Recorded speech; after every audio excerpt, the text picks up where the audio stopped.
ઝાંસી કી રાણી લક્ષ્મીબાઈ અને ભારતના પ્રથમ મહિલા વડાપ્રધાન ઇન્દિરા ગાંધીની જન્મ જયંતિ અને તે જ અંતર્ગત શહેર કોંગ્રેસ દ્વારા કોંગ્રેસ કાર્યાલય ખાતે જ પુષ્પાંજલિ અર્પણ કરવામાં આવી છે।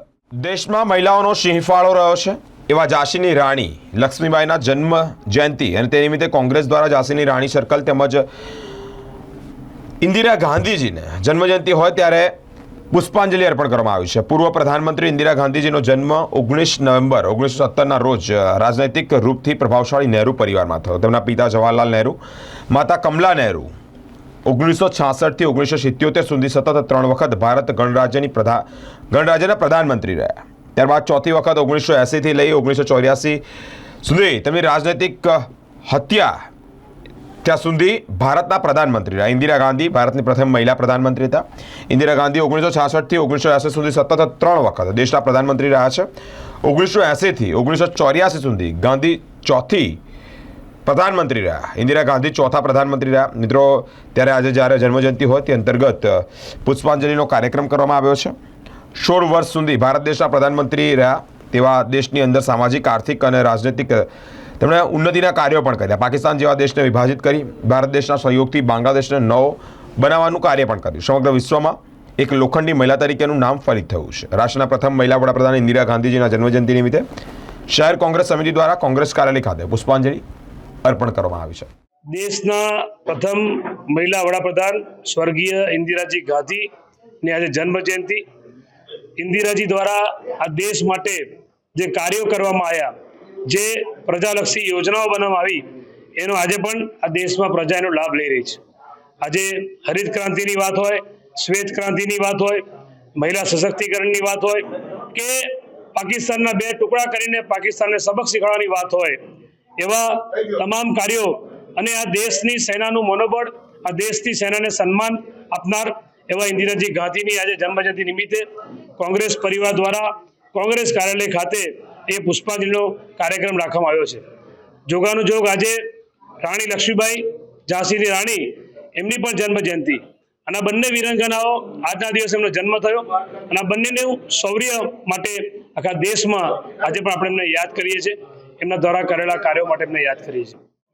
આજે રાણી લક્ષ્મીબાઈ, વીરાંગના રાણી લક્ષ્મીબાઈનું જન્મદિવસ છે અને આજે સ્વર્ગીય પૂર્વ પ્રધાનમંત્રી ઇન્દિરાજીનો પણ જન્મદિવસ છે। બંને મહિલા છે। એક મહિલાએ આઝાદીની લડાઈની ચિનગારી સળગાઈ।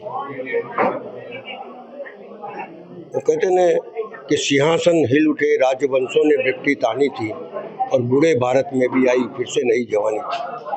रानी थी या दुर्गा थी, वह स्वयं वीरता का अवतार, देख मराठे पुलकित होते उसकी तलवारों के बार। सैन्य घेरना, दुर्ग तोड़ना, ये थी उसके प्रिय खिलवाड़। महाराष्ट्र कुल देवी भी उसकी भी आराध्य भवानी थी और खूब लड़ी मर्दानी वो तो झांसी वाली। નાનપણથી જેને યુદ્ધ લડવાની જે શીખ એના નાનાએ આપી અને 12 વર્ષની અંદર એના લગ્ન થઈ ગયા અને લગ્ન થઈ ગયા પછી 4 વર્ષમાં એમના પતિનું દેહાંત થયું ત્યારે અંગ્રેજો એનો રાજ લેવા માટે આવ્યા ત્યારે એને કીધેલું कि मेरी झांसी नहीं दूंगी। यानी आज़ादी की वो पहली चिंगारी थी जिसने आज़ादी की लड़ाई लड़ना इस देश को सिखाया। અને પછી આઝાદીની લડાઈની ચળવળ ચાલુ થઈ। લડતા લડતા ગ્વાલિયરમાં જઈને એનો દેહાંત થયો।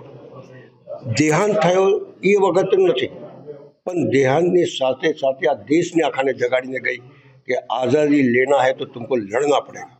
અને એ વાત વર્ષો સુધી લોકો યાદ રાખશે। आज़ादी की पहली चिंगारी वो सूला बनी इस देश के अंदर અને દેશની આઝાદી મળી। બીજી આપણે ઇન્દિરા ગાંધી છે। લોકો મંચ ઉપર ચડીને બહુ મોટા મોટા ભાષણો કરે છે, પાकिस्तान को यूं कर देंगे, लेकिन इंदिरा गांधीએ તો આઝાદ એને ફટાક દઈને 2 ટુકડા કરી દીધા, એક પાकिस्तान ને એક બાંગ્લાદેશ બનાવી દીધો।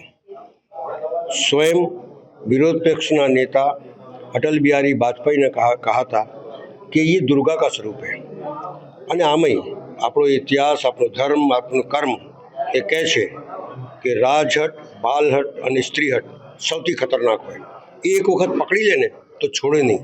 મારું માનવું છે કે આ દેશને મજબૂત કરવા માટે મહિલાઓના સશક્તિકરણ નહીં પણ એને પ્રોત્સાહન આપવું પડે।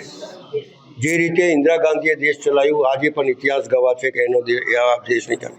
મક્કમ નિર્ણય, તાકાતથી કામ કરવું, ગરીબાના છેવાડાના માણસ કઈ રીતે સુખી થાય એની ચિંતાને ચિંતિત થવું, આ વાત ઇન્દિરા ગાંધીમાં હતી. અને એટલા જ માટે વિરોધ પક્ષના નેતા પણ એને માનતો હતો. મારું માનવું છે કે આજે ઇન્દિરા ગાંધી અને લક્ષ્મીબાઈને જોઈ એક શીખ લેવી જોઈએ કે જો આ દેશને સશક્તિકરણ અને મજબૂત બનાવવું હોય તો મહિલાની ભાગીદારી જે કરી છે એને મજબૂતાઈથી આગળ વધારીએ. જે નિર્ણય લઈએ, આજે તો બધા વાર્તાઓ બહુ થાય છે, બહુ મોટી મોટી વાર્તા, हम ये कर देंगे, वो कर देंगे, ये कर देंगे, लेकिन તે વખત इंदिरा गांधी ने टाइम में कर देंगे नहीं, कर दिया करते थे. એ જ इंदिरा ગાંધીનો એક નિર્ણય હતો. એટલે આજના દિવસે બંનેને પુષ્પાંજલિના કાર્યક્રમમાં હું વંદન કરું છું અને એમાંથી લોકો શીખે એ પ્રાર્થના કરું છું. જય હિન્દ, જય ભારત.